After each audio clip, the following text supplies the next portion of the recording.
Tamang-tama, Bogart. Hiring sila dito, oh. Tara, apply tayo.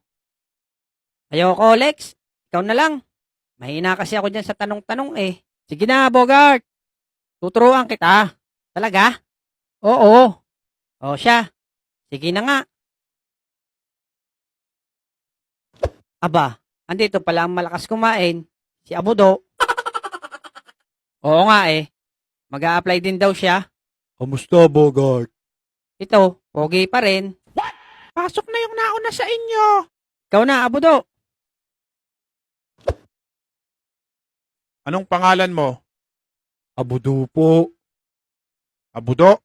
Ano yon? Parang kaning labsak? Anong tinapos mo, Abudo? Katatapos ko lang po kumain. Next! Oh, yung susunod na, pasok na.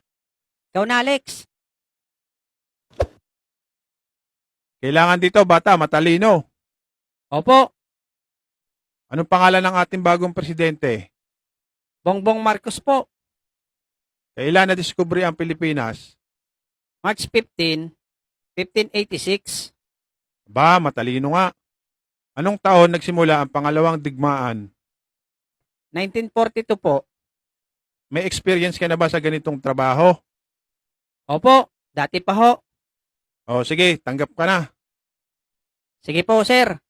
Tatawagan ko na lang po kayo kung kailan ako magsisimula. Ikaw na, Bogart. Lex, anong tinatanong? Basta, ito lang ang isagot mo. Bongbong Marcos po.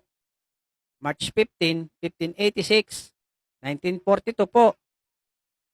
Opo, dati pa ho. Ah, sige, Lex. Copy. Next! Napakadali lang pala nito. Anong pangalan mo? Bongbong Marcos po. Ha? Kailan ka pinanganak?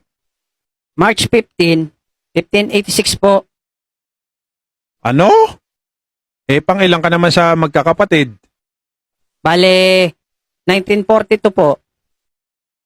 Abnormal ka ba? Opo, dati pa ho.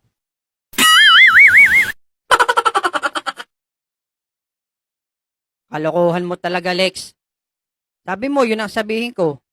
Bakit nagalit yung nagtatanong sa akin?